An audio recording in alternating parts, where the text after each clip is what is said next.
On today's episode of the Mark Titus Show, it was an absolutely insane night of March Madness. Of the 4 games, only one was a dud. It was one that I didn't see coming necessarily, Arkansas UConn. But otherwise, Jake, boy, what a slate of games. We just got done watching Gonzaga beat UCLA. UCLA was dominant in the first half. Stopped making shots. You have to make shots to win at this level. UCLA remembered that late, took the lead. Julian Strawther from the logo on the Chris Jenkins, Christian Watford shot basically wins the game for Gonzaga at that point. What an absolutely insane game. And you could very, very, very easily argue, Jake, that it wasn't even the best game of the day.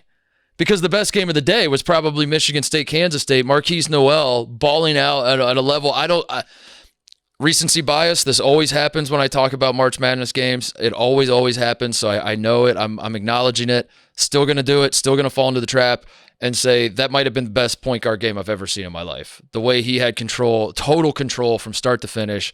Michigan State was just running in circles on defense.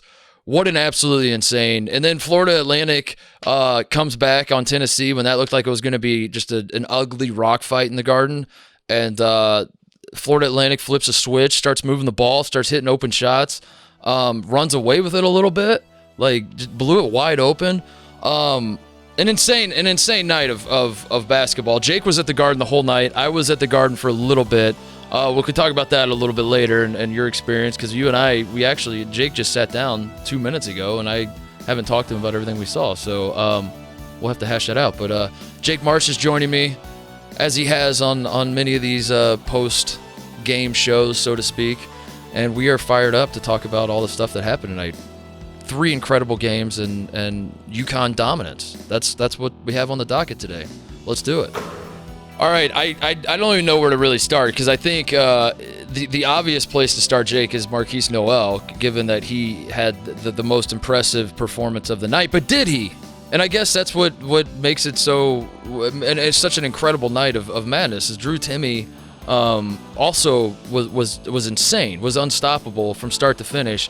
I kind of want to start with the Gonzaga UCLA game, because that's what we just saw. That's what we just finished watching. I mean, I don't know what it is about these two teams, but every single time they play in March, it is an absolute banger. It is an all-time classic.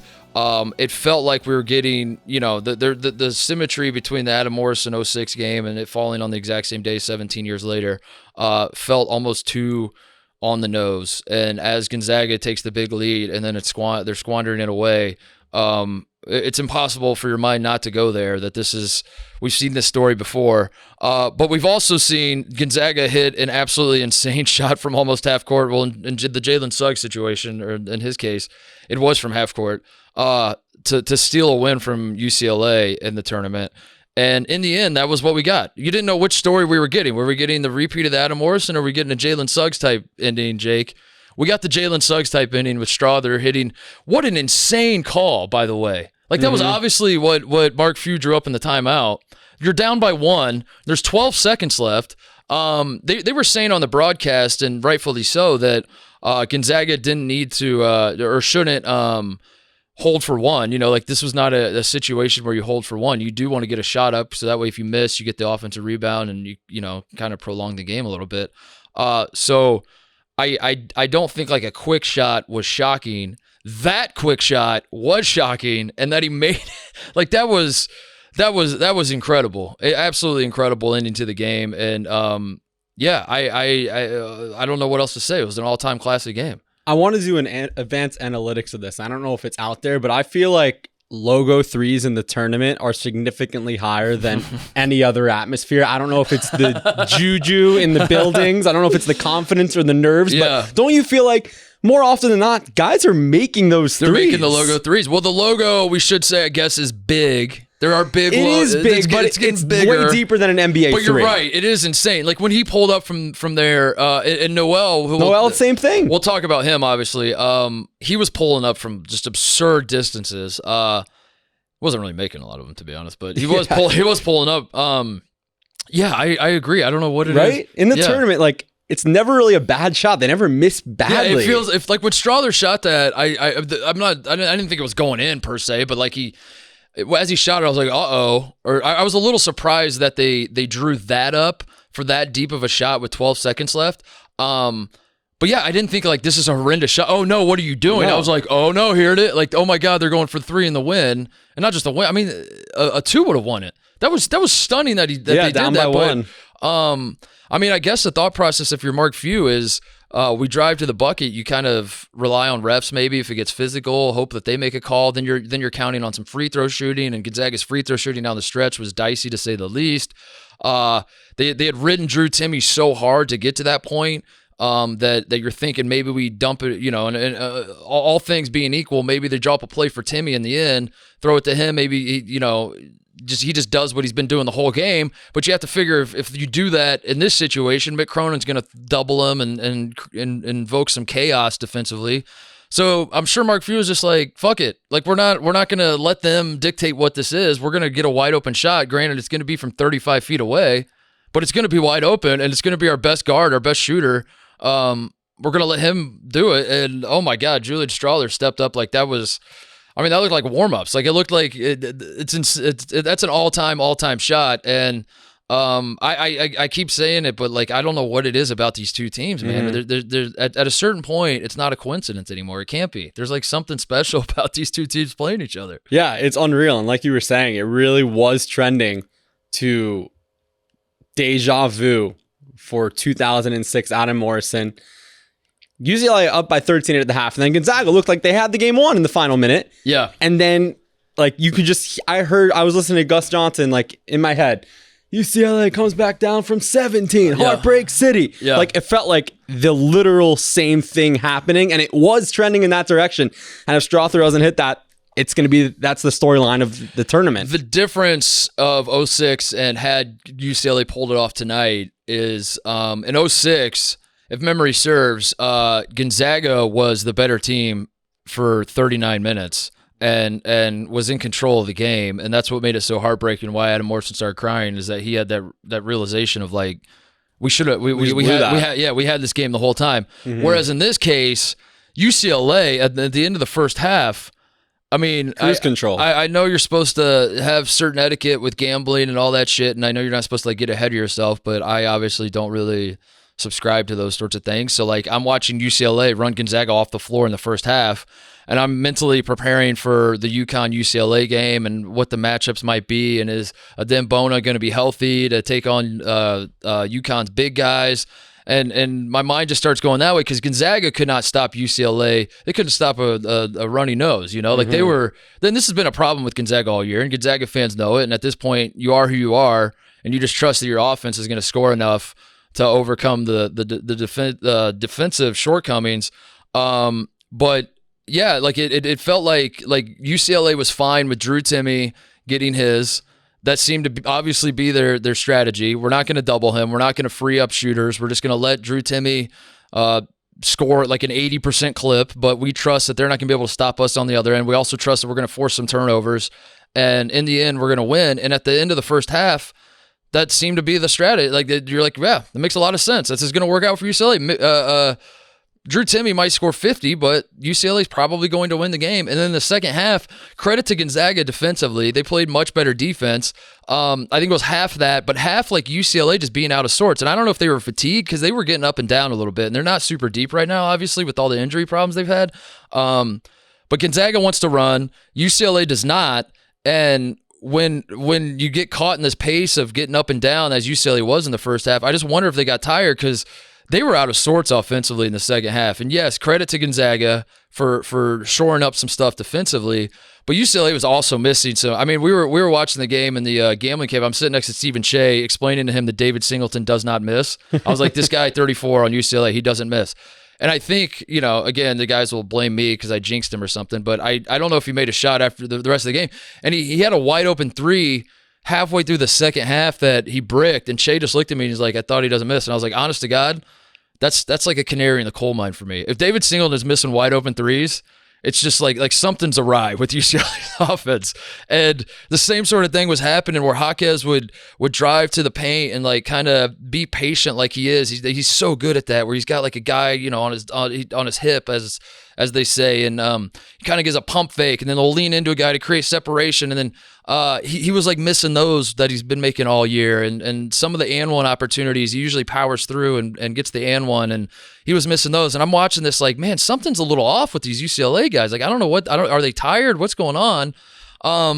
And then in the end, they like, because the basketball gods say when Gonzaga and UCLA play in March, it has to be an insane ending. And when it looked like Gonzaga was going to run away with it, they miss free throws. UCLA hits big shots, and Amari Bailey hits the one to go up. And yeah, I mean, it was Timmy just an missed insane, both before that, right? Both before that. Not only did he miss, he almost airballed the first one. That looked bad. Yeah, I said to the guys out there as we were watching, with 12 seconds left, and Gonzaga calls a timeout, and they draw it up for Strawther. You're thinking the ball's going to Timmy, and I said half jokingly that I slowly talked myself into like not jokingly, they should foul him. If like Timmy gets the ball in the low post, just immediately foul him and send him back to the free throw line. Mm-hmm. You're up one, because at that point you're saying, what are the better odds that we're counting on Drew Timmy to miss a post move layup, which he like basically hasn't missed all night? Or we count on him to miss at least one free throw, and if he, maybe he misses both. But yeah, I had that thought going through my head. I was like, they should maybe foul Timmy. It would be an insane thing to do, and it would be kind of shocking. But I was hoping to see maybe that, but that maybe Markquis thought that could happen too, and was like, we're just going to take this out of their hands, and we're going to put it in Julian Strawther's hands. And what a game, man! What a basketball game. Quick break to talk about Gametime. This is the exclusive ticketing partner of Barstool Sports, created by fans for fans. Gametime is the ticketing app that makes it easier than ever to score last-minute deals on tickets to sports, concerts, and shows, and they guarantee the lowest price. I'll tell you a game that you're going to want tickets to if you're in the Las Vegas area. And if you're not in the Las Vegas area, you might want to fly in to be in the Las Vegas area for this UConn Gonzaga game, because the way these two teams are playing right now, that is going to be a fun one. And I am so jealous that I did not get to go to Vegas and that I'm in New York. But New York, the New York regional is awesome too. If you're in New York and you want to go see Florida Atlantic, Kansas State, Markquis, Nowell balling out. Either way, if you're in the Midwest, you're in the South, wherever you're at in this country, you want to go see some of the tournament action, use Gametime. It is all possible with the Gametime app. The biggest last-minute price drops can be found on the seats you thought you could never buy. The purchase process takes just 2 taps and 10 seconds, and once you buy your tickets, they're delivered directly to your phone. No printer needed. The app also allows you to easily share tickets with friends via text, so you can get into the game seamlessly. Skip the hassle and enjoy the moment. Download the Gametime app or go to the website, enter your email, and redeem code TITUS for $20 off your first purchase. Terms apply. But go to the website, enter your email, redeem code TITUS for $20 off your first purchase. Gametime app. How did the over not hit, by the way? It didn't hit, did it? I don't think it did. And it looked like they had 46. 155. No, it did. Oh, it did? Over under is 146. Okay. We had there's a flurry of points late that did. Like, I gave up on it because UCLA had scored 46 in the first half, and then with like 6 minutes Gonzaga left, scored 46 in the second. Yeah, with like 6 minutes left, they'd scored 15 in the second half or something. Yeah, you see the side by side of that and the Chris Jenkins shot. Was it the same spot on the court? It's like the exact same play. It's like the exact same. I think this was deeper though, right? Jenkins was like a standard three. Deeper, yeah. But if it was from the logo, you would hit it because it's the tournament. Yeah, exactly, exactly. Yeah, insane. Just an incredible game. It was one of those games that, and this happens a lot in this tournament, and it's going to happen again when UConn and Gonzaga play. And I mean, it's obviously the nature of the tournament. One team goes on, one team goes home. But one of those games that you're watching, you're like, man, I can't believe this is either the last I'm going to see of Drew Timmy. Maybe, I don't know. He's got eligibility left, and he says he's not going to use it. But hey, we have Baycott back. Yeah, who the hell knows? Yeah. Or Jaime Jaquez and David Singleton and Tiger Campbell. Like, this is you're watching it thinking, I can't believe like this is the last of one of these guys, and in the end, it's the last of the UCLA guys. And being an LA guy, Jake, I've fallen in love with these UCLA dudes. You go to a lot of games? I do. I go to 1 or 2 a year at least, and I watch them when they're on, on the Pac-12 After Dark for you East Coasters. I'm locked in on Bill Walton calling UCLA. So I watch these guys like all year, and not just all year, all their whole careers, and they're so fun and so likable. But man, they chose to stop putting the ball in the basket at the worst time. Yeah. Man, it was tough, but yeah, that's the brutal part of this tournament. But that's what makes it so awesome and makes you cherish these moments. Is that that one of these guys is going to go home, or one of these senior groups is going to go home this is the last we'll ever see of them. And yeah, it sucks, but that's how it works, I guess. Yeah, brutal. I mean, that game was probably considered over by the majority of the fans for both teams at some point. Yeah, at halftime, at halftime I was already, like I said, planning like UConn, UCLA, and I was already going through the exact same thing I just said, except with UConn, UCLA, and I was like, oh my God, I love this UConn team, I love this UCLA team, I can't believe only one of them gets to go to the Final Four. That's gonna be so sad to watch that game, and now I have to do it with Gonzaga, UConn, and I'm gonna say, oh my God, that's why we love the tournament, man. You just you start watching these teams and you fall in love with them, and maybe we could pivot to Markquis Nowell, because that's certainly happening for a lot of the country, is that they've fallen in love with this guy, and how could you not? After the game he had today, just an absolutely, like I said at the top, this might be the best point guard performance I've ever seen in my life, which seems insane to say, but I don't mind being victim of recency bias. I don't mind it. Yeah, I'll lean into it. I mean, I don't think you can be wrong when he literally set an NCAA tournament record today for assists. Yeah. I asked him about that in the locker room post game. I asked him, how wild is it that you're a New Yorker and you set a record in New York for the NCAA tournament? He said it was 10 out of 10 on the wild scale. 10 out of 10? Yeah. Wild It does not get more wild than that. Yeah. Literally. From Harlem, and he just did this in his own backyard. Most assists ever. What if he would have said 8.5 though? How funny would that have been? He would have been I give it a 7.1. Hey, when you do something in the tournament that's quite literally never been done before, it has to be a 10 out of 10. 19 assists, and they weren't just. It wasn't just the 19 assists. It was how loud they were. It was how much mustard he's putting on that hot dog as he's dishing these assists out. Did you see that angle? It was the courtside angle of him looking at Tang. And I think it was a trick play. I think that was that the design they say post game? They said, I think Tang said it was not. Everybody, it looked planned. It looked planned. Tang said they mixed up their calls, and honest to God, knowing the way coaches operate, he might be lying. Yeah. It might have actually been. It looked flawless. But Tang, I saw, he said somewhere that they mixed up their signals, and as they were getting on the same page, he saw Keontae Johnson, just threw it up there. I mean, that's stuff from a movie.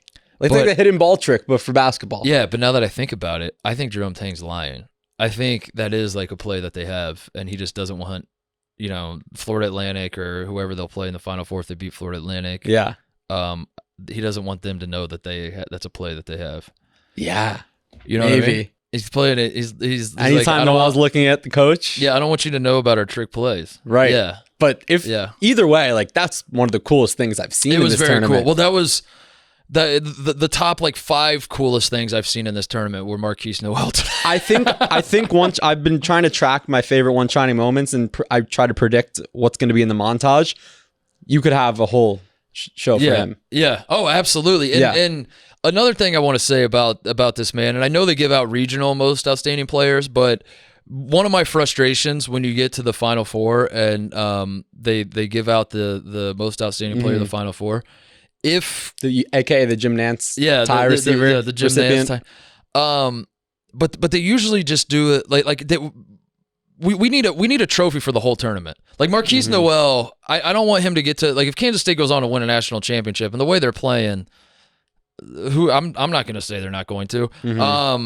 If they go on to win a national championship and Keontae Johnson has a big game in the national championship, it feels wrong for anyone else to win. Markquis Nowell needs to be immortalized forever for this tournament run he's on, because it's insane. It's literally record breaking, but it's not just that he's breaking the records, it's how he's doing it. It's so carefree, so inspiring, honestly. I just picture myself being 10 years old watching this guy And I am immediately tomorrow morning, the crack of dawn, I'm waking up, I'm going out in the backyard, and I'm trying to do everything I just saw Markquis Nowell do. I'm trying to make every single step back. I'm trying to hit, I'm not going to do it, obviously, but I'm throwing lobs to nobody. None of my friends are coming over, and I'm just back in the backyard by myself throwing lobs. But he's just that's there are obviously a ton of great players and through the years in March Madness, but when you can get a guy like that inspires you, that you're watching it and you're like, this is inspiring. I don't know how, and on the bum ankle, he rolls his ankle and it feels like bad. Feels like he can't even walk. Mm-hmm. And then suddenly, which I'm not going to make any accusations here, Jake, but it is, if he was milking it a little bit, then, you do you, whatever it takes. But at the same time, it's how did you go from not being able to put any weight on this to now adrenaline. Yeah. I'll say this about what you were saying about awarding teams or players who don't win it all. You think of the 2010 tournament, BYU didn't win it all, but you think of Jimmer.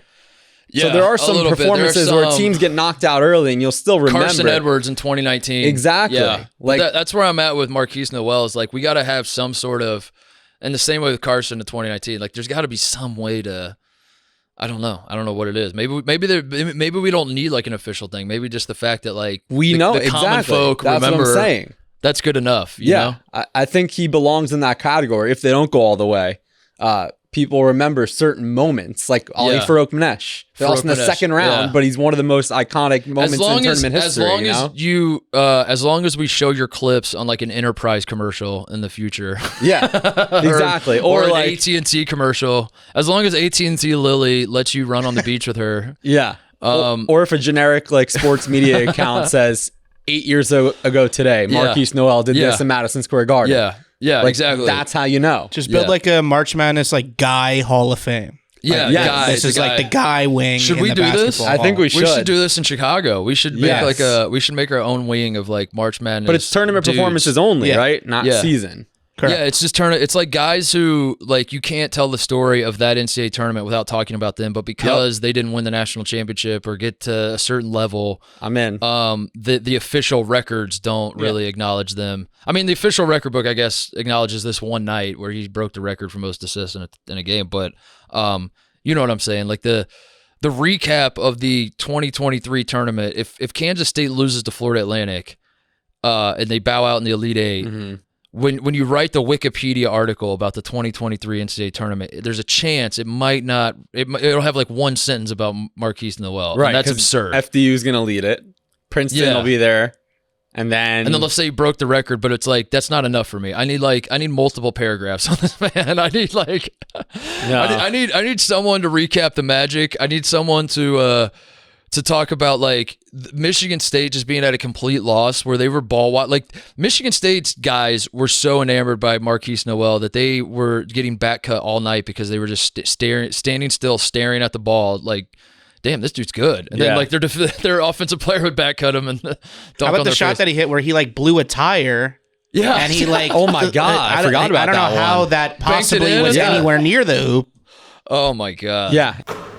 Today's show is brought to you by the Barstool Sportsbook. Nobody cares about your bracket, and that's why you need to download the Barstool Sportsbook. Who really needs a bracket when you can just bet on all the action? And the Barstool Sportsbook is the best place to start, now offering a $100 sign-up bonus for new users. Sign up today using code TOURNEY, then place a $10 or more cash wager on any college basketball bet. Win or lose, receive $100 in bonus cash.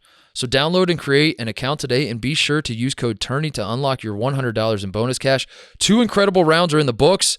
There were some shocking upsets, and it should only get crazier, so make sure you sign up for an account. You get your $100 bonus, but we'll also have special bets and picks from Big Cat and Dave and maybe me. I don't know. I keep trying. I don't know if they'll let me, but I want to sneak a parlay onto the sportsbook at some point.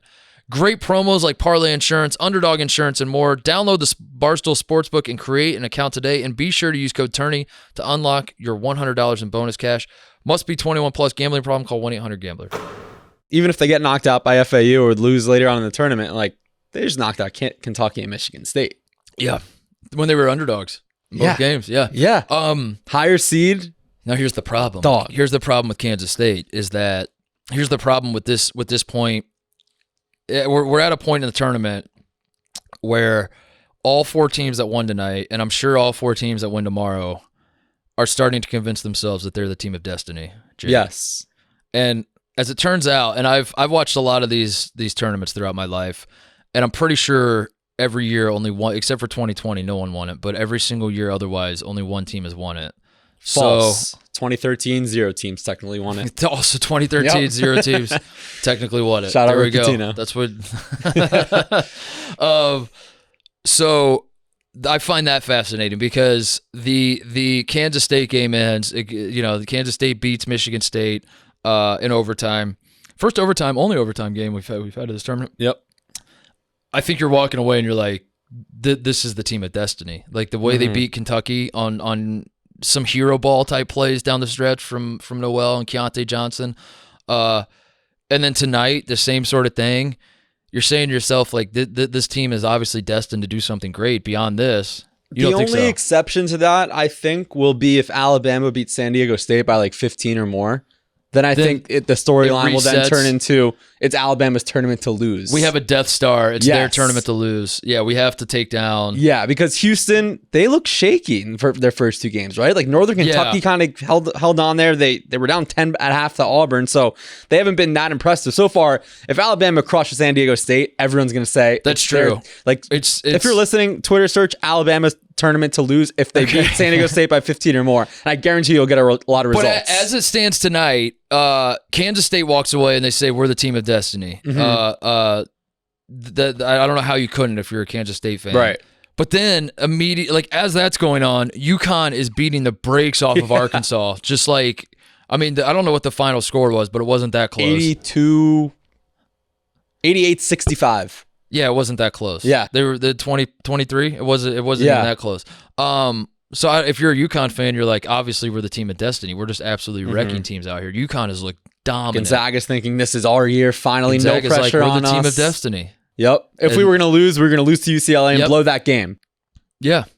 And then FAU is just... And FAU's like, obviously we're the team of destiny. We have the most wins in the country right now. Yeah. Literally. Because they have won... Them and Houston, I believe, entered with 31 each. But as of this recording, FAU has one more than Houston.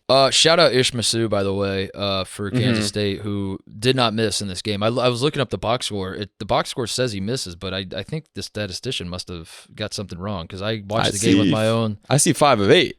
Yeah, well, I mean, I watched the game with my own 2 eyes, and he didn't miss, Jake. This man did not miss. Including the clutch shot on the when the ball was tipped. Oh, and there you were. He's running for his life. Yeah. He's a shooting star. When the ball went out and there's still time on the shot clock, and he hit the little jumper in the corner. But that guy was incredible tonight too. That was so. Markquis Nowell gets all the attention and all the credit as he should. As does Keontae Johnson. We gotta shout out like all the role guys. Like these dudes were stepping up and hitting shots, and he doesn't get 19 assists if dudes aren't just like drilling wide open threes, sure. But at the same time, Kansas State's they're rolling right now. They're playing great, and shout out Michigan State though for putting up a good fight. I mean, I thought Kansas State should have closed it out in regulation too, right? Yeah. Michigan State, they made that stop. Yeah, Michigan State, as it turns out, like Kansas State had the 2 best players on the court. Keontae Johnson and Markquis Nowell. Michigan State still had some fight. How do you feel about Tom Izzo? He's getting dragged right now because he said that Kansas State was lucky. Like I forget the exact quote. It wasn't like he came out and said they were lucky, but like I think he was going over like what happened and how Michigan State was so close and they came up short. And then somewhere along the line he mentioned that they hit some lucky shots or like they got a little like luck was on their side or something. Yeah, he's not wrong, but it's also like they definitely like that one that TJ was talking about. Do you have the quote? Give Kansas State credit. They banked in 2 shot clock threes. They made some big plays, but some of those big plays weren't big plays. They were lucky plays. Yeah, so that's you can't apologize. It's the tournament. It's literally called survive and advance. Like who cares how you win? If you win, you advance. Other team is out. Like it doesn't matter. You're not going to apologize. If you're FAU Tennessee, that was the ugliest first half of the tournament probably. Yeah. But FAU is going crazy in the locker room afterwards because they're moving on to the Elite Eight and they're 40 minutes from the Final Four. Like, Yeah. who cares how you win? Who cares how Like, you win? we had Just a do it. 98-93 game and a 62-55 game. They are equally happy to be there. I think The two winners. I think Izzo's not wrong. It's just that you don't need to say it. I think what happens with coaches though, and this is why you'll get coaches and sometimes at post game press conferences in the regular season where they'll just say like we didn't make shots, and then that's I freaking love that, and I turn that into a meme as often as I can that you have to make shots. But I think the reason they say these things is because their brain can't like really process what they just like in their mind they should have won the game based on like the quality of play from their team or something. And he's looking back on it and he's like, if he doesn't bank in that 3, we probably win. And he did. How else can I explain this but luck? But at the same time, literally nobody's trying to hear that. you know, like nobody's. So like maybe just like privately share that one with your team and your family, Tom. Like don't. Like no one's, you know what I mean? It's hard to say that also and not come across like sour grapes. Right away, it's hard to control your emotions, so I get it. I think you do. I think what you do is a sit-down interview with Andy Katz in the summer where you recount like the season you just had, and you do like a recap of like, you know, the shooting that happened at Michigan State and how special it was to like salvage like a great season and give people something to be excited about and all that sort of thing. And you do like a sit down, like reflective interview with Andy Katz, where along the way you kind of slip it in there that like we could have kept playing if not for some luck from Kansas State. I think that's the time, is like 2 months from now. Yeah, and then no one will talk about it. Yeah, then no one will talk about it. Yeah. Well, luckily for Coach Izzo, that UCLA Gonzaga game happened. Yeah, that's true. That's true. Yeah, everybody moved on pretty quickly from that. So yeah, and he has 4 more games tomorrow. Yeah, that's true. So I don't think it'll be a big storyline. That's true. Florida Atlantic, Tennessee, your hometown boys. Yes. How happy are you? Go Owls. I mean, insane. We knew how good this team was throughout the season, right? As we mentioned, most wins in the country. But people are like, oh, they didn't beat anyone. Oh, and they're in the Conference USA. I mean, look now. Yeah. Right? Like, yes, speaking of luck, did they get some luck at the end of the game with the officiating in Memphis game with that tie-up call? Yes, they get some luck with the FDU. But it takes luck. It takes luck. Yeah, you can't win this tournament without luck. Whether it's absolutely, it's literally like singular plays where the ball literally bounces your way, or whether it's injury luck, like UCLA was snake bitten by injuries, right? And you know they're going to look back and you know Mick Cronin could very easily in this post game press conference, and maybe he is. I don't know. We're recording as he's doing his post game press conference. Maybe he could say we were unlucky with injuries, but you have to get lucky at some point to win a national championship, and absolutely. And the good teams take advantage of the luck, and yeah, like no you doubt. said, they don't worry about where it came from. They're just like, we'll take the dub. Exactly. And We we'll have move the on. Memphis end of game. Then the draw opens with Fairleigh Dickinson. Yep. Like they never would have expected that. But you can't really say, but for this game, against Tennessee, they beat them in the second half. They did. Yeah, Tennessee I think it was like a 12-2 run, maybe even more. Yeah, Michael Forrest was going nuts for he kind of like spearheaded it. I think he hit like 2 or 3 big threes, and it just opened the floodgates. You know, Florida Atlantic's a team that shoots the 3 well, but Tennessee guards it well, and they were guarding it well for most of the game. And if you follow Tennessee all year, and I've said this a handful of times, both on this show. I think I've talked about it with the Pardon My Take guys too. There's something about like when you watch Tennessee, like yes, they are great defensively. There's no doubt about that. And the metrics speak for themselves. And even if you're someone that doesn't love analytics and all that, at a certain point you have to like acknowledge what's in front of you. And like Tennessee is like, you know, shutting teams down and they're not shooting the ball well against them and all that sort of thing. But they never really passed the eye test beyond the physicality, Jake. Like when I watched Tennessee play defense, I was the when you think of like the Tony Bennett era, the great Virginia defensive teams when they were born, because that's the idea, is that this Tennessee team feels a lot like the 2015 era Virginia teams, where it's like they can stop anybody, but my God, these games turn into rock fights and they're slogs and they're kind of boring to watch. And like that's kind of what Tennessee is. It invokes like a similar feeling, but the difference when I think back on those Virginia teams is like they were so in tune and like fundamentally sound defensively with rotations and with like they were so fundamentally great. Whereas Tennessee has succeeded defensively this year just by brute physicality almost, where they just like punk the shit out of every team they're playing. And that works in a situation like Duke when you have a young team and you bring the fight to the doorstep and you're literally punching them in the mouth. Where that starts to fall apart is a situation like tonight where I don't feel like Tennessee actually rotates that well. Like during the run, Florida Atlantic had a possession where they swung the ball around, like all 4 guys around the perimeter touched it and ended with a corner 3. I think it was Forrest hits like his second 3 of the little run they went on. Those rotations were atrocious. Like Vescovi just suddenly like doubles the ball for no reason whatsoever, leaves his man, gives up an open shot.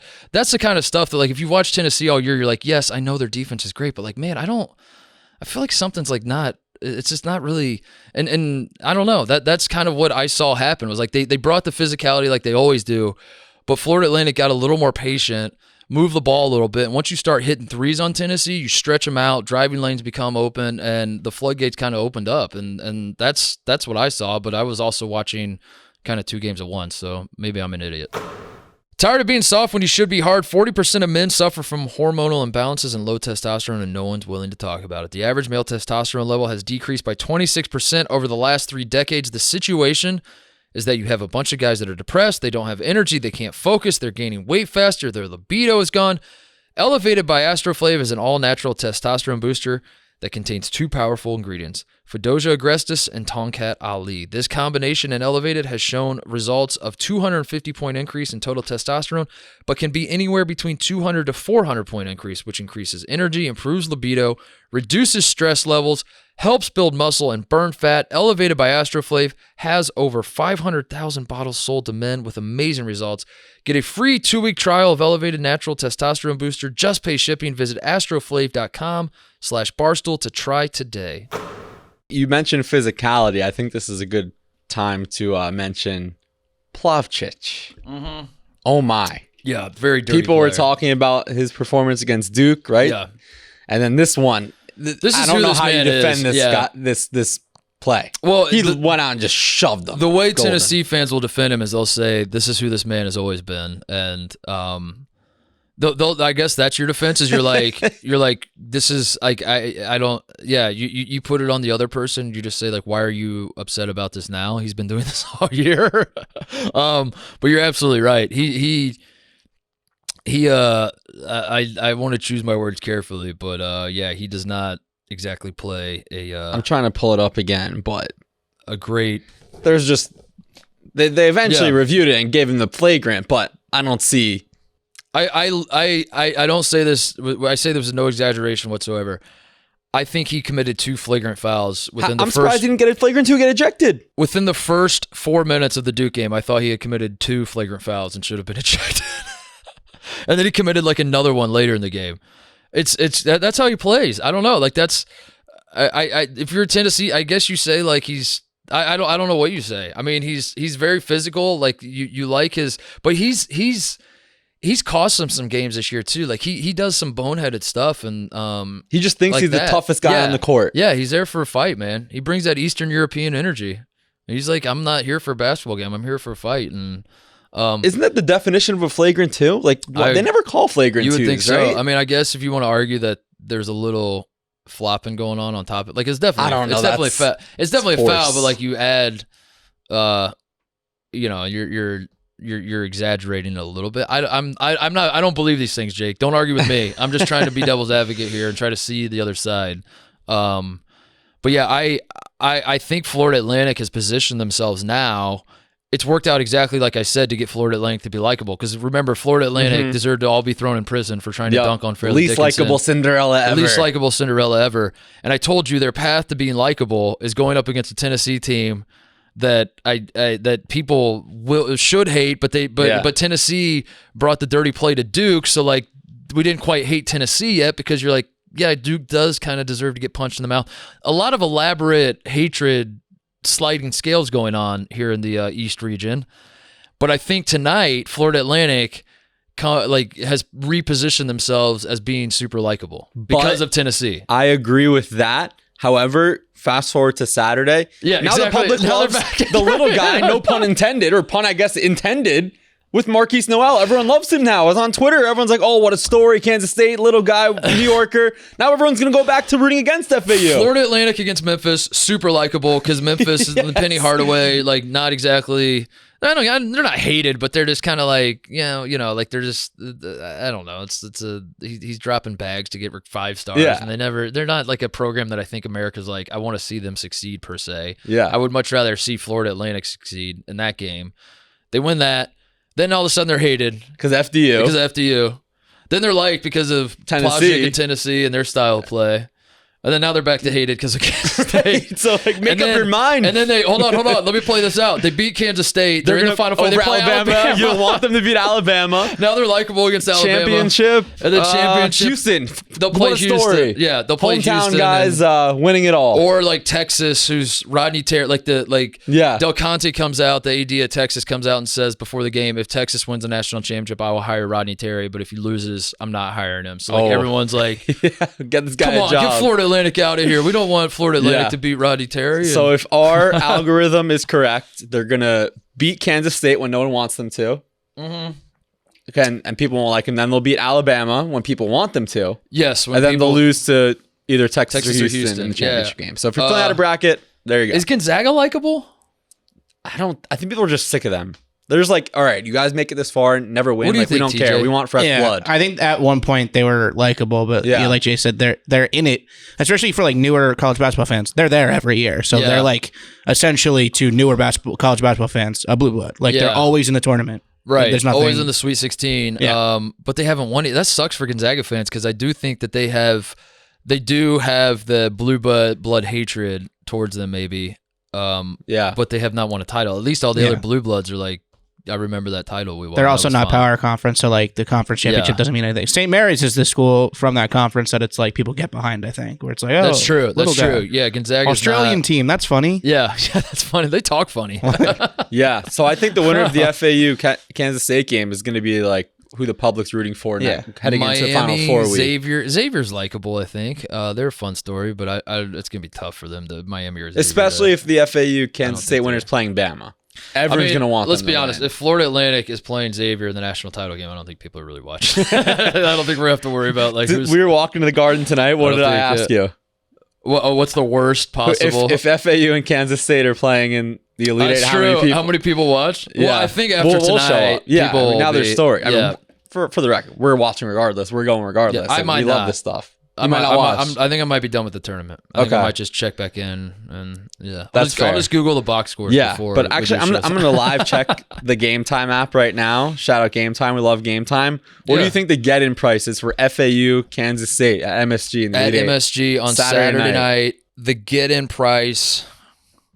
One game, so that was because tonight they were probably more expensive because you got a doubleheader and you got 4 fan bases fighting for tickets. Right, and now people are trying to get rid of tickets. Now it's just 2, so you got people getting rid of tickets. I'm going to still say I'm going to guess $47. Oh, you're really low. Cheapest is 80 all in. Oh, it's 80? All right, good. All right. This is the Elite Eight in Madison Square Garden. I know. You always have to like double your prediction for MSG. Yeah. It's just always expensive. It doesn't matter how bad the Knicks or Rangers are. Yeah. It will be very expensive. So $80. I didn't factor in the New York tax. Yeah. For some reason, that's a thing. $80 to see a team cut down the nets, I think is crazy. Right, TJ? Yeah. Like, Kansas State had a good turnout from what I could see on TV tonight. Like the arena didn't seem full by any means, but yeah. And that's going to go down. That will go down, yeah. You'll wake up Saturday morning, game Saturday night, people are desperate to get rid of tickets. So yeah, shout out Gametime app. Well, I just figured there'd be a lot of Michigan State tickets flooding the market right now. Definitely. Yeah. So is the Big Ten bad? Oh yeah, didn't Izzo say post game that they're in the best league? The best league. Well, then there you go. We have our answer. Oh, okay. As I was saying that to you, I realized this is a losing battle for me. We're not gonna get into this every year. Both guys. It seems like every year it's like the league is so competitive all season, and then no teams are left standing. But I mean, if you really look at it this year, I don't. Purdue ruined it. I think Purdue, Purdue ruined. Everyone else was like kind of what we expected, were they not? I mean, it wasn't like who else were you looking at saying like we expect to see you in the Elite Eight? Nobody entering the tournament. Entering the tournament. I thought Indiana would. Indiana. So it's I not thought they'd be a second weekend team at minimum. They should have been a Sweet 16. Yeah. I agree. I think Michigan would have if they made the tournament. If Michigan made the tournament, yeah. If Michigan was a 11 seed play-in, they would have. Wisconsin's in the Final Four. Yeah, NIT Final Four. Shout out me, first place. But no big deal. I don't like the Big Ten. The Big Ten stinks, but I just don't like. I don't think the narrative should be that the Big Ten choked in March. I think the narrative should be the Big Ten stinks and Purdue choked in March. Yeah, Purdue definitely choked as well. I don't think even like the biggest Big Ten fan on planet Earth probably wasn't going into this tournament saying, and you know what's like, tough? We're gonna dominate the tournament. If UCLA pulled that out, you could have pivoted and be like, yeah. We still have one more team left. Oh, you want me to pivot? I'll pivot. We got Florida Atlantic. Dusty May's a Hoosier, baby. Is he? I didn't know he was a Indiana. Hoosier. Yeah, he's from Indiana. Went to IU. Seems like the nicest guy, by the way. Went to IU. John L. Davis is from Gary, which is basically Chicago, which is Big Ten country. Yeah. He's a Hoosier as well. So there you go. Florida Atlantic is the Big Ten team, and they're marching on. So yeah, exactly. Love it. Think about it that way, I guess. No, the Big Ten stinks, but I don't. But I also like. I don't think conferences win and lose in March. I think teams do. Because I don't think, if Miami goes on a run, that doesn't make the ACC look better. You're not like a North Carolina fan that you're saying, oh man, that's awesome. We're better than I thought we were. You're like, no, we suck this year, and that sucks. Well, like, no, I don't. TJ, I don't know what. TJ mentioned Wisconsin in the Final Four. I think Conference USA is the best league in the country if we want to go by that, because you have FAU in the Elite Eight, and you have North Texas and UAB in the NIT Final Four. Jake, the Conference USA has 3 teams left.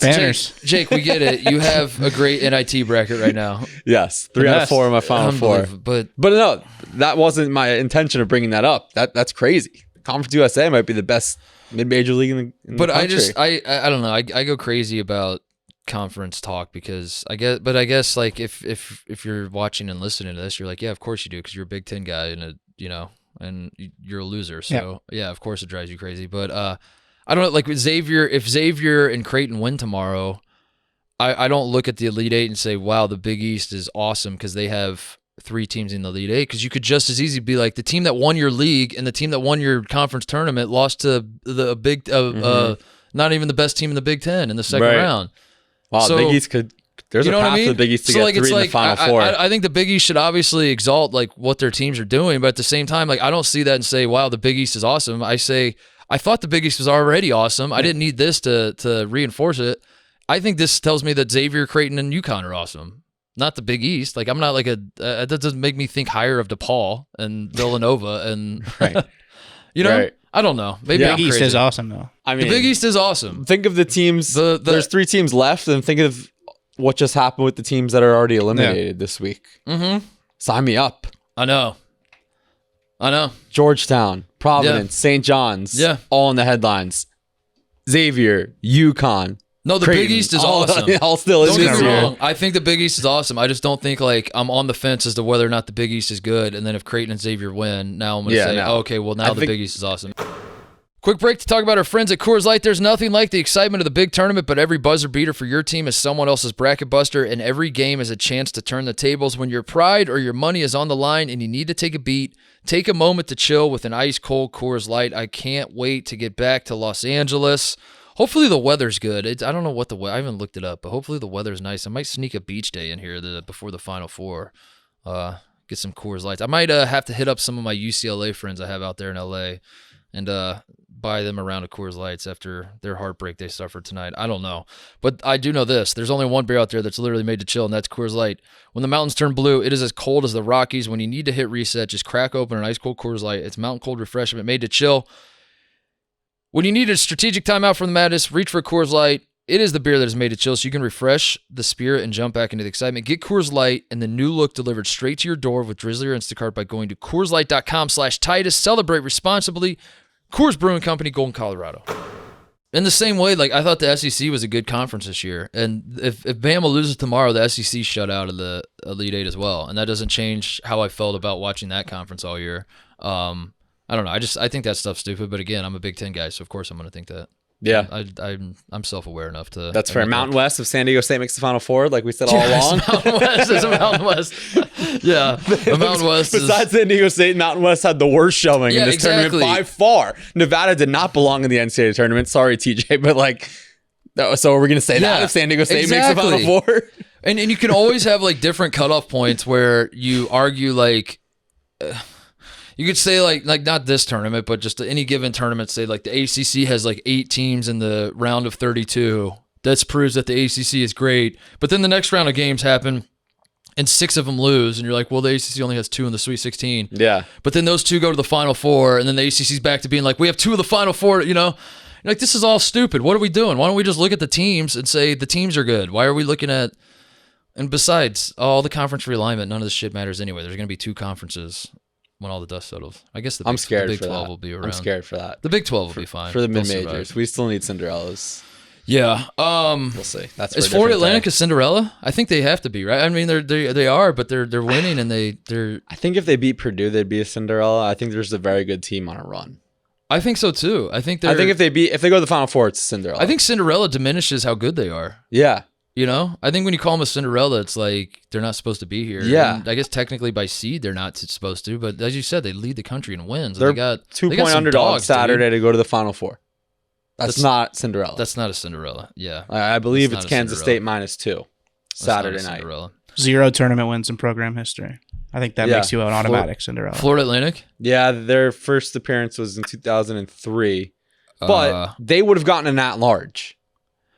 Yeah. Like, oh yeah, can an at-large be a Cinderella? Can an at-large be a Cinderella? Great question. They were not an at-large, but they would have been. If UAB won, they would have been bid sealer, and FAU was getting in. Do a Twitter poll. Can an at-large be a Cinderella?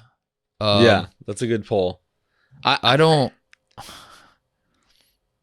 think so. I don't think so either. But TJ's right too.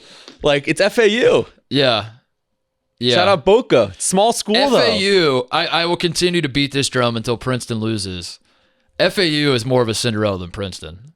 Princeton's not a Cinderella at all, and I appreciate all the listeners. Does this go back to what we were talking about last time, like just the brand? Everyone knows Princeton. Yeah, I appreciate all the people. I've had like a wave of support on this take that I have. A lot of people are hitting me up, and they're like, "You're so right, Mark. You've done it again." That's very Trump of me. So many people. But yeah, I think this is a good take. I kind of just came across it naturally, where we're just riffing about Princeton, and I just kind of said it. And then the more I thought about it, I was like, yeah, these guys could buy their way. Because like a Cinderella to me is like we're trying our best, and we just don't have the resources. We don't have the we don't have the funding. We don't have our gym stinks. It's falling apart. Right. It's we can't afford to pay a coach. Yada yada yada. Whereas Princeton. None of that is true. They just choose not to. Right. And if they decided they wanted to, they could compete. They just don't want to. Like, here's pretty much the same exact scenario. 2014, Wichita State was undefeated, right? They were a 1 seed. They lost to Kentucky in the second round. Kentucky ended up going to the Final Four, I believe. Yes. You can't be an undefeated Cinderella team as a 1 seed, right? Wichita State. Right. Yes. And also that Kentucky team, by beating the undefeated team, like they weren't a Cinderella. Like no one was looking at Kentucky saying like, I don't know. I don't know. Can an at-large be a Cinderella? It's a great question. What else have we not talked about tonight? How was the Garden? The Garden was awesome. Give the Big J report of. I left early, unfortunately. I left at. I can't believe I'm admitting this. Stanford Steve's going to come after you. Did you see what he did to me after the Big East tournament? I know. But do not clip this. I have a good don't clip this. Don't Nobody tag clip this. Stanford Steve. And don't tag Steve. Yeah. I left at halftime of the Michigan State Kansas State game. But my excuse, Jake, is I was working because TJ was blowing me up saying we need your picks. We got you. We need you to fire off 2 stone cold lock picks of the night. And I had to shoot a little video, so I had to come back to the office to do that. And I was already planning on only staying for the first game because I wanted to watch UCLA Gonzaga in its entirety here. I wanted to like lock in on that game. So I was going to leave at the end of Kansas State, Michigan State anyway. So when TJ was like, you need to shoot this video, I thought, well, screw it. I'll just leave at halftime, I guess, and not come back. And then I had to sit here with these bozos at this company freaking watching maybe one of the best March Madness games I've ever seen. It reminded me, Kansas State, by the way, the Sweet 16 game with Xavier in 2010. Oh, yeah, remember that one? Yeah. 2 Holloway. Yeah. Jordan Crawford. Mm-hmm. Dennis Clement. Was Beasley on that team? No, Jacob Poland. That was Jacob Poland. Yeah, it was like the Jacob Poland versus Jordan Crawford game. Yeah, that was Sweet 16 as well. Yeah, I remember that. That was what this every game year was. when I watch March Madness compilations on YouTube, that game always pops up. So anyway, I had to leave at halftime, and as I'm watching this unfold, I just kept telling TJ, I'm so glad I left. Like, can you imagine being in the Garden for this? That would have sucked. Yeah. I was so mad. I'm so jealous. So anyway, what was it like? What was it like? What was the whole, and then the Florida Atlantic game was electric too. Like, what was the... I'd say Michigan State fans definitely outnumbered Kansas State, but Kansas State showed out. It was, I'd say, like 65-35, 70-30. Michigan State, obviously a bigger brand. A lot of celebs in the house. Carmelo was there. Oh, really? Yeah, they showed Carmelo on the Jumbotron. That's cool. Yeah, that was awesome. Kansas State, it was in their locker room afterwards. I mentioned earlier Markquis, Nowell. I mean, those guys, how was the vibe? They were having fun? They just have fun. They were dancing? Yeah. Yeah. I saw that giant jukebox that Rico... What was that? I don't know. Yeah, that was in the locker room. Dude, I'm scared to comment on that because Rico and I, since I've got hired here, Rico's been nothing but great to me. We've had I guess a beef in the past that I didn't even know about. But Rico at some point had I guess, like, I don't know, I guess he and I guess he was not a fan of mine. And then I got hired here, and I knew like he felt some type of way about me. And he's been nothing but awesome to me. He's been so nice, and like I talk to him about ball all the time now, and like we're building this bond, and like I'll bounce stuff off of him, and like and he loves to study the game, and how much of that is shtick and real, I don't really know, but I appreciate like talking X's and O's with somebody. And then I'm out to dinner last night, just like hitting refresh on my Twitter machine, and I see him in a jumpsuit with a boombox going to a Kansas State, and I'm thinking to myself like, I don't want to comment on this because we made such strides here that like I don't want to like undo all of it, but at the same time, what is this lunacy that I'm seeing? I'm sure he has more of a backstory of what that jukebox is. That what it's called? Jukebox, boombox? I don't know. Boombox, probably boombox. But jukebox. I'm sure he has the backstory of it, but I guess that's their like signature team box. I thought that was in the locker room. I remember seeing that. I thought he was. I gotta stop talking about this because this is gonna. Rico's gonna. I like where we're at. We have a good. Yeah. All right. Moving on. Anyways, the jumpsuit was stellar. TJ's. I'm a big fan of the purple jumpsuit. Great purple jumpsuits. A good shade. I'm a big Pantone guy. I'm just confused by how. I thought Bama was his team. In Iowa, you don't know Rico then. I thought and then Iowa Bama's was his team as well. Iowa's his team. If Arkansas is his team. A team gives him merch or gives him Bryant clout, is his team. He's a fan. It just takes merch. Rico was in, so he was in the Garden today. I think Big Cat sent him on a mission to personally apologize to Woj, who was in attendance, because they have a beef too. You're not the only one. And Rico was talking. I think we ran into like the FAU manager, and he's like, "Size of large." He loves merch. That's it. And like he'll listen to this and be like, "Yeah, that's what I did." Yeah. He's like, I'd do it again. If I get a T-shirt, I'm a fan.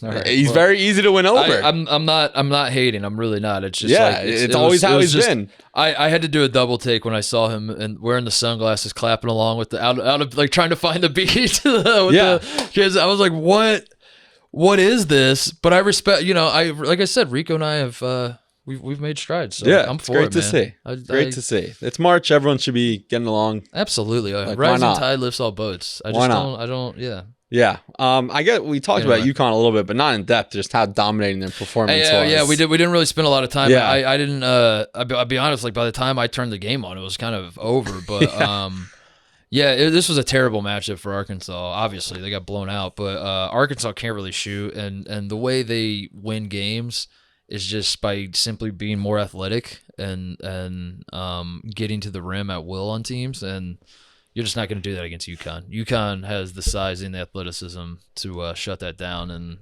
I mean that was that. UConn is a wagon right now. I mean UConn is.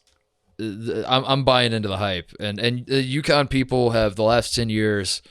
At various times let the hype get out of control, and that's just how they are. And I was talking to, I think it was Stanford Steve and I were talking about how UConn's like kind of the Duke of the Big East at this point, where their fans are just loud. Like every other school in the Big East, I think, hates them the most because their fans are just the loudest and puff their chest. And when the coach does the same thing. Yeah, and the coach is doing the same thing. And like, they just invite that like hatred, I guess. And I don't hate UConn. I love UConn. Like UConn, when I was coming of age, like they were a premier program, and it was so fun to watch them. And like they've given us some of the great March Madness moments, certainly. So I respect the hell out of the program, but at the same time, as like a neutral observer, part of me is like, you guys have been talking a lot of shit, and you're not really doing much. It's in the Dan Hurley era, like there's a lot of chatter about how you're back and how you're running the Big East now, and like this is our conference and all that. And they haven't really done much on the court to back that up. But right now, where we're at with UConn right this second, I think all of that talk and all that puffing of the chest and all of that is very much warranted. The way they're playing right now. Of the 12 teams remaining right now, I think the UConn story has to be the quote unquote like sexiest pick. Like, how many people you think rush to the Barstool Sportsbook and place the future on them right now just because how well they're playing? The team that because like Bama and Houston are boring. If you're betting on them to win it all, betting on them to win it for all, value, it's UConn right now because they've looked probably the most dominant in 3 games, right? Yeah, and if you're just the guy at the on the group text and your friends are like, who you guys think's gonna win it, and you're the guy that's like, I think Bama, and I say this as a guy that picked Bama in my bracket. But I knew when I picked Bama, they're the number 1 overall seed. That's boring, and that's like it's kind of lame and square, and But UConn is the pick if you're trying to like swerve, but weirdly you're swerving right into where everyone else is swerving. So you're right back to just as they get too popular, they're gonna get knocked out. Yeah, exactly. Like I feel like that's what was happening with Michigan State, right? Here comes Izzo again in March. They're gonna make it to the Final Four again, and then Kansas State knocks them out. Yeah. So I don't know. I think we're guaranteed a great story with the UConn Gonzaga winner. I think so too. Yeah, I think either one of those teams can win it all. Gonzaga's defense.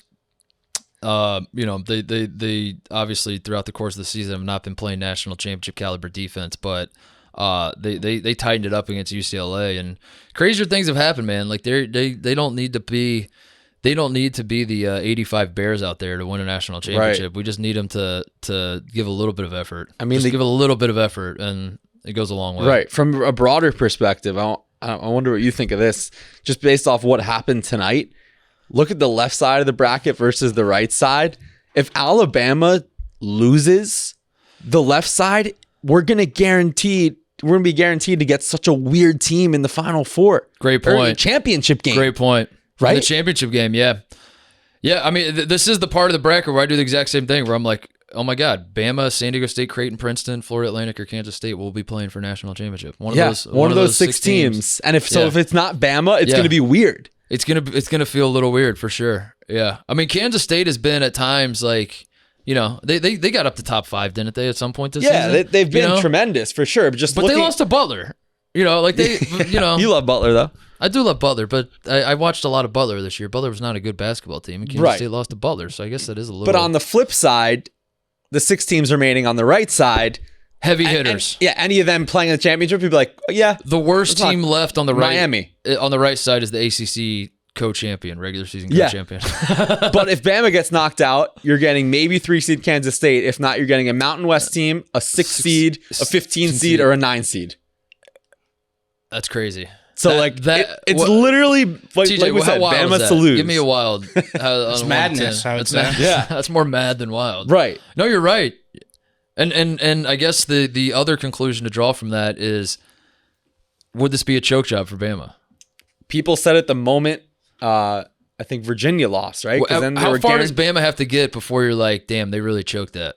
I think it's a championship at this point, right? Because they are clearly the best team left on the left side. Like clearly, not even close. On paper, that's why you play these games. Yeah. I'm saying, like, as you're looking at it, you're like, they're the only teams that you could argue are better than Bama are all on the right side. I would say that are left in this tournament. So I think the process since the beginning of this tournament, in terms of Bama should get this far, after Virginia beat Furman beat Virginia, you're like, all right, they're a lock for the Sweet 16, and then Princeton beats Arizona, and then Baylor loses. Like you entered this week thinking they are guaranteed to make the Final Four.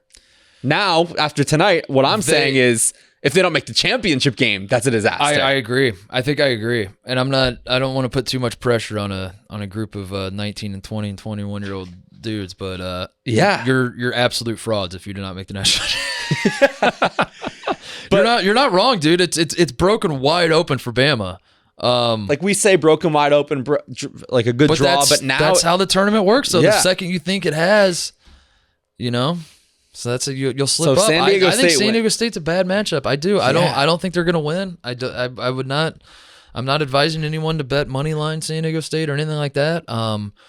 But if they pull off the upset, don't come to me and say are you surprised, because I will not be. And San Diego State, it can get ugly with them at times. They can feel a little Tennessee-ish at times. But there's a timeline, and there is a timeline where San Diego State slows this game down. They guard the three well, and it's just a sluggish kind of basketball game. And Brandon Miller gets in foul trouble. Like I don't think it would not be a miraculous upset if San Diego State pulled this off. No. I'll put it that way. And back to what we were just talking about, I'm almost going to guarantee that on Final Four Saturday, the left side of the bracket's going to be the first game, and the right side's going to be you're game probably number right. 2. Duke UNC last year was game number 2.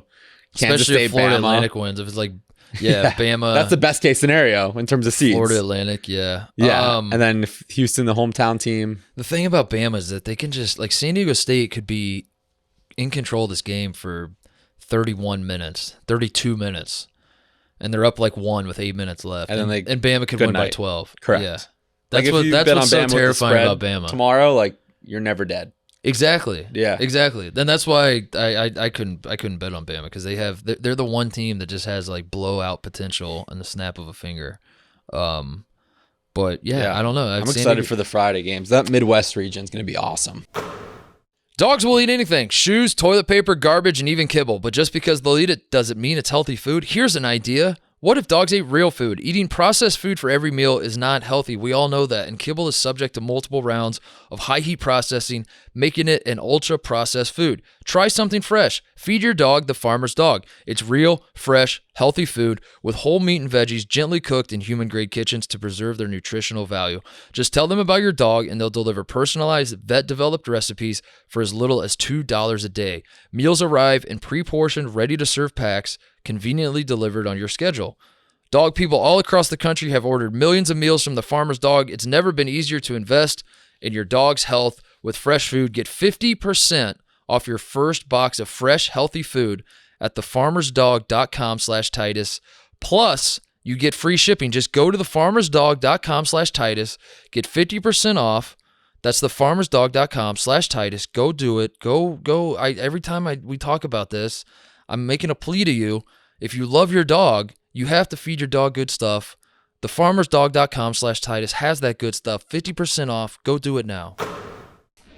Any parting thoughts? Anything else? That's pretty much it. I mean, what game are we looking forward to most tomorrow? I think Miami could knock off Houston. That's my bold pick of the night. I think the way Miami knocks off Houston is they just play like they kind of get the Kansas State vibes going, where Wong and Pack and the Poplar's back, I think, now, and all these they just get so guarded up. But I'm just worried because Houston matches up really well with them. But I think they got to get the just carefree. We're just kids out there on the playground playing, and a lot of times Miami does, and they'll take insane shots. They were hitting daggers on Indiana, and they were carving Indiana's defense up. And when Indiana made that run, you're like, all right, they're gonna win. I think that's the way. If Miami just plays carefree, where they're like, we don't care if we lose by 30, like we're not here to, like we're just gonna give it our best shot and not really worry about it. And you get a Houston team that starts to get tight because they feel like pressure being a 1 seed and all that sort of thing. But I don't love the matchup. But yeah, I mean, at this point, I'll listen to any arguments. Here's the thing with Houston too. Tournament. If they obviously, as we mentioned, look shaky in the first weekend, if they have 4 or 5 days to prep for Miami and they still slip away with a win, their stock's going to keep going down. Obviously, they're advancing, and that's contradicting what I said earlier: survive and advance. But to win 6 in a row, you got to click at one point, right? Yeah, and I don't. You would think. But if they win 6 sloppy games. Who cares? They're national champions. That is true. But they've. I don't know. We'll see. Omier is so good for Miami, by the way. He's I think he's their best player. Isaiah Wong won ACC Player of the Year, and I think I have not watched a ton of Miami this year. I'm not going to pretend like I did, but I watched probably like 7 or 8 games is all. Mm-hmm. But he just stood out to me as their best player. He's like an undersized big dude, but like he's so versatile and plays so hard. You think he had 17 rebounds against Indiana against Trace? He's going up against Trace Justin Davis. He had 17 boards. That's impressive. Miami doesn't play good enough defense. They're just kind of like they do have that carefree thing, but like I think that's their path to victory over Houston. Is they're just like, fuck it, we're here with house money. Let's just kind of like let it rip. And if they start like hitting everything, and Houston panics a little bit because they feel it slipping away, and it just becomes like Wong and Pack playing hero ball, but it's working. That could work, right? Nigel Pack, Kansas State transfer, by the way. Think about that. Oh, crazy! It's still far away. Them meeting up in the championship. Yeah, I don't mean like that. I meant like, what if I guess if he was on Kansas State, maybe some of the guys that are on Kansas State wouldn't be there. But imagine him on this team. That's crazy. That's dare I say wild. Yeah, it is wild. Princeton, why not? Creighton, Princeton. Not looking forward to that game really. Bama, San Diego State. Not really until I think the under 16 timeout in the second half. I need to see the score. Yeah. I mean, I'm going to watch all these games, obviously, but I'm not going into it like expecting much. But if San Diego State can keep it close, you have my attention. I think the Midwest will be good, though. Houston, Miami will be fun, and Xavier, Texas will be fun tomorrow. So, there we have it. We're down to 12 teams, dude. Crazy. 12 teams. You got anything, TJ? I wanted to give a shout. I did put up the poll. Live poll during our recording. Can a team that gets an at-large bid be a Cinderella? 66% yes, 34% no. Wow. Interesting. 66% yes. Interesting. All right. Well, I guess we're wrong. Yeah, guess so. I still don't. I vote no. I still vote no. Yeah. I still vote no. I wanted to shout out Justin Thind. He's a Michigan State reporter that clipped the show from the last episode when you were talking about Izzo. Oh, yeah. Got it out into the Michigan State world. Yeah. That's pretty cool. It out there. Yeah. Getting us, all those Michigan State people are now stopped listening because they just lost. So anyway, they listened to the first half of this episode and they're like, these fucking guys. Yeah. It was fun while it lasted. Thanks for, no, I generally get along well with Michigan State people. And I'm trying to think of Big Ten Do Big Ten fan bases people hate each other? Yeah, every time you talk about a different team, you're like, yeah, they're good people. It's Midwest folksy like hatred. It's not like SEC hatred where like you're fighting in the stands. Right. Like, I don't. You definitely hate. Of course, there's hatred, but it's like passive aggressive Midwestern type hatred when you like. Yeah, I don't know. That's kind of how it works. Shake hands at the end of the day. Type. Yeah, you still have respect. God damn it! It's what's the Vince Vaughn and Anchorman Mantooth, where he's like, God damn it, I respect you, Ron Burr. Yeah, I may hate you, but God damn it, I respect you. Yeah, that's kind of what the Big Ten rivalries are, except for the only one is Ohio State, Michigan football. When they play in football, there's legitimate hatred, and there's like legitimate like a fight could break out at any moment. Right. But I'm trying to think of others. I guess like Penn State, when we'll play them in football, sometimes it gets, since the Sandusky stuff especially, like it emboldens like every other fan base to that you're allowed to just go punch a Penn State fan in the face because of Jerry Sandusky, which I don't think it works that way, but some people do. We have a very one-sided rivalry with them in football. Penn State. I imagine. We chant fuck Penn State on third downs. And then they win by 30. We've never beaten them since. We've beaten them twice in history, and it wasn't since like the 80s. But they don't care about us at all. Yeah, but that's why Maryland, when they join the conference, they're so out of place. It's because Maryland has that East Coast brash, like cocky, like, and all the Big Ten fans are like, who the hell are these people? Right. Like, they want us to be rivals with them in football. Yeah. No one cares at all. I want to shout out you two and everyone at Barstool and just the whole. I'm going home tomorrow. I'm going back to LA for a little bit before the Final Four, and I've been in New York way too long, and I've been working out of the New York office for a while, and it's been fun and it's been worth it, and it's been cool to grow the show out of the gate and to meet a ton of people behind the scenes and do a bunch of fun stuff and go on the yak with, with TJ and out and about. I did that show. Feels like forever ago. But no, I've spent like, it feels like a month now in New York and meeting all the people at Barstool behind the scenes and just being so welcomed into this. For the most part, there's some people that, maybe don't love that I'm here, but for the most part, I've been welcome in, and it's been great. And I just I'm ready to go home though for a week before we hit Houston. So there you go. So the show's next week, starting on Sunday. We're gonna do. You want to do the show Sunday too? I'm happy to do the show Sunday. Yeah, I like doing these post game recap shows with you. So definitely Sunday when the Final Four is set, we'll do a show for Monday morning. I also like not talking to you beforehand. I like the raw. It worked out well that we were the last few times we did that, right? Yeah. Didn't we do it? Was it Thursday last week? I don't know. Yeah. I feel like this is the second. It was time. nice because we didn't do the podcast already. Like if you're sitting there watching it together, sometimes you talk it out and then you got to like rehash the convo. Yeah. That was my plan all along. That's the biggest that's thing. why TJ made me come back. That's and like one of the best things that I've learned from Big Cat and PFT. Son of a bitch. I'm part of my take is anytime they start. Who are they? Say their names again. Oh, yeah. They all anytime they catch themselves like actually starting to talk sports, they're like, let's just save it for the show. Save the show because it provides better commentary. So are you reporting that they're not actually friends? They have no social life outside of the show? After TJ presses stop on the computer, they don't speak. That's it. Huh. Yeah. Interesting. I had such a great time here though. I famously, if anybody's known anything about me through the years, you know how much I hate New York City and I just despise spending any amount of time in this place. And for me to be here for a month and still be kicking, it's a testament to like how welcomed I've been into this. I don't know. Everyone's made it so easy for me. But having said that, I am going to lose my mind if I have to spend any more time here. So also shout out the guys. I want to give a quick, like just complete out of left field shout out. These dudes, Johnny's Luncheonette. Oh, I've been there. On 25th, in between 6th and 7th Avenue. A Barstool Fund also contributed to them. Did they? Yeah. Dude, I have eaten, I kid you not, if I've been here 30 days, I don't even know how many days I've been in New York, I have eaten breakfast there probably 25 out of the 30 days. Literally every single morning. They have like 2 tables and like 8 seats at the bar. That's it. There's 15 seats. It's like the most narrow restaurant you'll ever be in, right? And these dudes, I've gotten to the point where I walk in, these dudes fist bump me. They're like, "What's up?" They're like the New Yorkers to a T. They're like assholes, but like they're being nice to you, but they're assholes about it. What's up, Mark? What's up? And Barstool Fun. Yeah, there we go. Christmas Day 2020.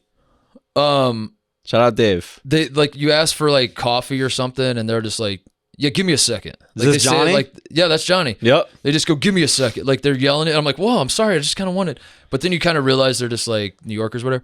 I think they've been incredible. I love those guys. I'll talk. I'm going tomorrow before I fly out. Yeah, I'll say something to them.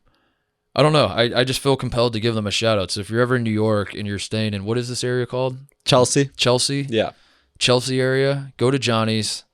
Their breakfast is incredible. It's like it's an incredible New York diner experience. Mm-hmm. Tiny, like the smallest. Yeah. The smallest restaurant. But those are always the best. You don't want to go to the bougie places. That's sick. Yeah. That's so awesome. I eat breakfast there every morning. I'm so glad I found them. But also I should not shout them out because I hate waiting in line because there's only like four seats there. So anyway, anything else from you guys? No. Is that it? Shout out to you. Thanks for having. Yeah. Thanks for all the people that reached out about applying for the junior editor role. We're getting through them. We're getting through you guys. Yes. Shout out the NCAA. What did I promise? We'll go to one Cubs game together. I will learn your name. I will sign one headshot and write I'm kidding. I won't do that. Some people in this industry would, by the way. Some people, if you worked on their show, they'd be like, "Here's a headshot signed. Take this home with you." I'll go to a Cubs game with you if you get the job, and I'll learn your name. And that's about it. Yeah. I think that's shout out the NCAA for credentialing us. I know it's usually hit or miss when Barstool applies, so we appreciate the access. Yeah. It's fun. We're big Jays, dude. Yeah. Let's go. It's great to see. Us, man. Hope to keep it going. We'll be there at the Final Four, credentialed. Let's go, dude. I was nominated for an Emmy, dude. So like I'm bringing some. I lost to Mount Everest, I think. What? Yeah, we were nominated at Fox for like some like live pro, like it was some like some like best, and then like they did when they announced the nominees, One of them was like Nickelodeon sliming people or something. Or it might have been like the Nickelodeon NFL game or something. We were going up against them. And then we were also going up against like some project where they like fucking hiked Mount Everest and had like all these cameras. It's like there's no world in which I'm going to win over. Yeah, I don't know. A lot of our behind the scenes guys on the video side like came from MLB Network. Yeah. And they all just have like 3 or 4 Emmys each because it's that's like awesome. I interned there. Yeah. Best live baseball daily highlight recap show after midnight or something. Yeah. And like everybody that works on it gets an Emmy. Gets one, yeah. That's what my 3 years at Fox, that's what I learned is like if you stick with it long enough, you will win an Emmy accidentally. It'll just show up. You're just like, in fact, I didn't even know I was nominated until like a month after we were nominated. Someone was like, "Do you know you're nominated? Like you know, like next week's the Emmys and you're nominated." I was like, "Really?" Okay, that's it. That's the show. See you guys on Monday. We'll have the Final Four set next time you hear our voices. So enjoy the weekend. A ton of fun, madness, and we'll see who's left standing next time we talk to you guys.